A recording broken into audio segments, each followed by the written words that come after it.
नमस्कार किसान साथियों, मैं गजेंद्र और आप देख रहे हैं देश का सबसे विश्वसनीय यूट्यूब चैनल काना फार्मिंग। किसान भाइयों, आज हम आपको बताने वाले हैं कि नॉर्मली जो घरों में धनिया है, पालक है, पुदीना है, उनकी आवश्यकता की पूर्ति के लिए या तो किसान मार्केट जाता है या फिर गांव की ओर पलायन करता है, जब जाके इन चीज़ों का उत्पादन हो पाता है। तो आज हम आपको घर ही जैसे धनिया, पालक, पुदीना, इन चीज़ों को किस तरह से उगाना है। तो किसान भाइयों, आप ये हमारे पास सीडलिंग ट्रे है। इस ट्रे में एक में 40-45 के लमसम होल होते हैं और इस ट्रे में लगाने के पश्चात किसान नॉर्मली घर में जो धनिया उपयोग में लिया जाता है उसको उगा सकता है। जो धनिया के बात की जाए तो गर्मियों के मौसम में धनिया बहुत ही मुश्किल से उपलब्ध हो पाता है, क्योंकि गर्मियों के मौसम में पानी की समय पर उपलब्धता ना होना, बहुत सारे ऐसे रीजन होते हैं जिससे धनिया जर्मिनेट भी नहीं हो पाता, क्लाइमेट बहुत ज़्यादा गर्मी होने के कारण। तो किसान भाइयों, तो आज हम आपको सीडलिंग ट्रे में धनिया और पालक किस तरह से जर्मिनेट किया जाए ये तरीके आपको बताएंगे। तो कुछ किसान हमारे कोकोपीट या कुछ वर्मी कंपोस्ट का उपयोग करके पौधों को, बीजों को जर्मिनेट करने का कार्य करते हैं, लेकिन हमारे पास जो लगभग 2 हेक्टेयर में अमरूद का बगीचा लगाया हुआ है, उसमें पिछली साल हमने अमरूद के पत्तों को इकट्ठा करके एक खाद तैयार किया था। हम उस खाद के जरिए ही इनको बोएंगे और ये जो खाद है एक जैविक खाद होता है, बहुत अच्छा खाद होता है। किसान भाइयों, आप ये देख रहे होंगे, ये हमारे पास मिट्टी है और ये जो है ये हमारे पास बगीचे की जो तैयार की हुई खाद है वो है। तो सबसे पहले मिट्टी और खाद का जो रेशियो है उसका ध्यान रखा जाए। जो मिट्टी है वो 40% और जो खाद है वो 60% लें। सर्वप्रथम मिट्टी और खाद को मिक्स करके सीडलिंग ट्रे में भर दिया जाएगा और ये ज़रूर ध्यान रखें कि जो सीडलिंग ट्रे के जो होल हैं वो पूरी तरह से ना भरे जाएं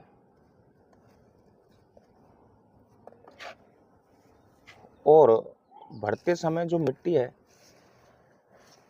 उसमें थोड़ी नमी होनी चाहिए, क्योंकि जो मिट्टी है वो अच्छी तरह से, जो होल हैं सीडलिंग ट्रे के, वो भर जाएं। क्योंकि सूखी मिट्टी होगी तो शायद सीडलिंग ट्रे के जो होल हैं उनके नीचे से वो निकल जाए।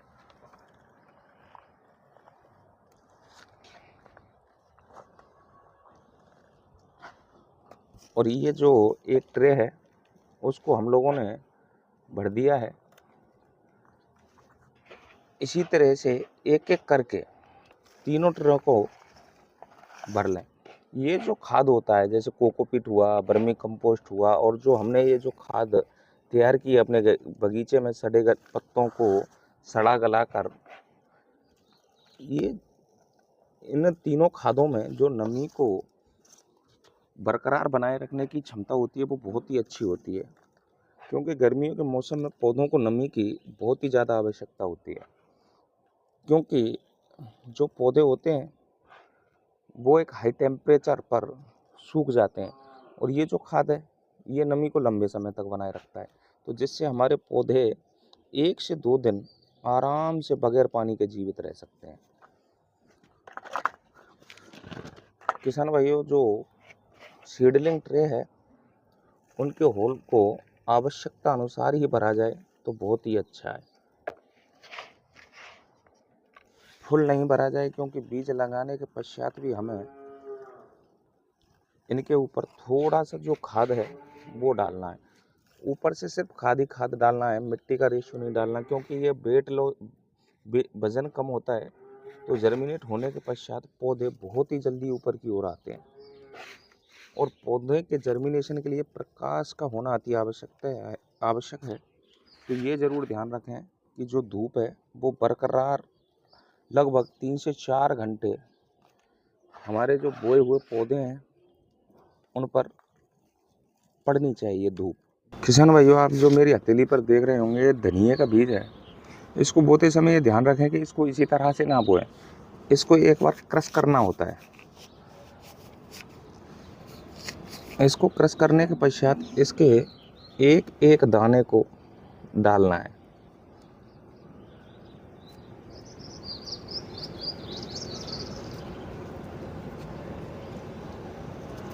और लगभग एक होल में 1 से 2 दाने डालें, क्योंकि जो धनिया है वो गुच्छों के रूप में भी आसानी से हो जाता है।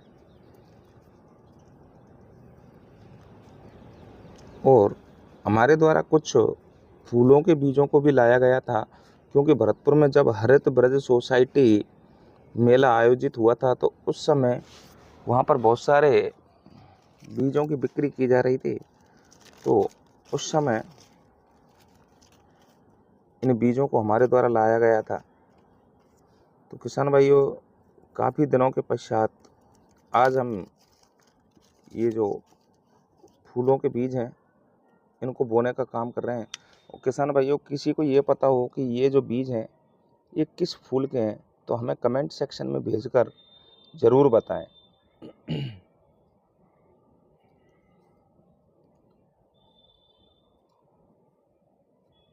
अगर किसी होल में ज़्यादा मिट्टी है तो उसको उंगली से दबाकर बोएं, क्योंकि ऊपर से एक बार फिर हमें खाद की एक हल्की सी परत बिछानी है, जिससे जो बीज है वो मिट्टी में दबा रहे, नमी प्रचुर मात्रा में मिलती रहे और जर्मिनेशन भी अच्छा हो।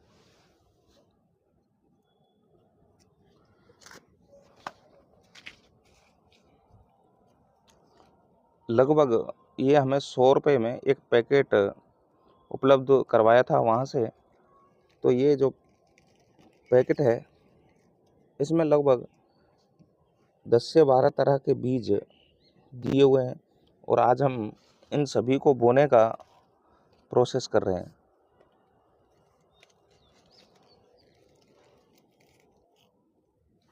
बोते समय बहुत सारी सावधानियां रखना बहुत ही ज़रूरी है, क्योंकि अगर आप ज़्यादा गहराई में बीज को डाल दोगे तो थोड़ा सा जर्मिनेशन जो रेशो है वो घट जाता है, क्योंकि ये जो कमज़ोर बीज होते हैं इनमें इतनी ताकत नहीं होती कि वो मिट्टी को उठाकर ऊपर आ जाएं।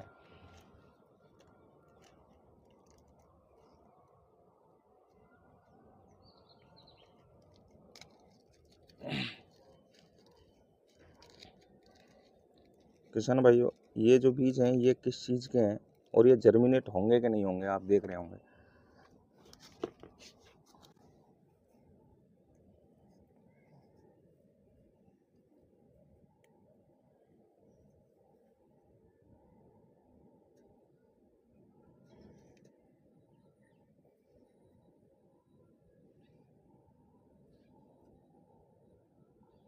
किसान भाइयों, एक पैकेट से बीजों को बो दिया गया है और हम 200 रुपये में 2 पैकेट लाए थे। दूसरे पैकेट को ओपन करके उसमें से भी बीजों को निकाल कर हम बो रहे हैं। पर पैकेट जो बीजों की संख्या है लगभग 10 से 12 ही है।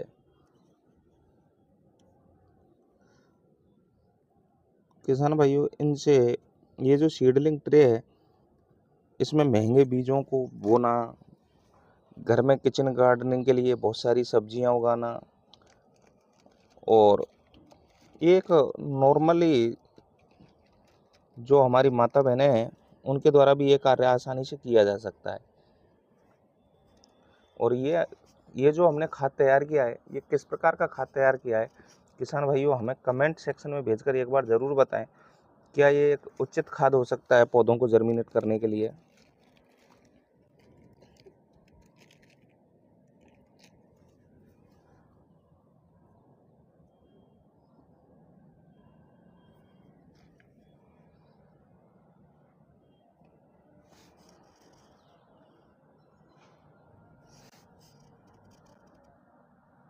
सारे बीजों को बो दिया गया है और अब ऊपर से एक हल्की सी परत खाद की डाल देनी है।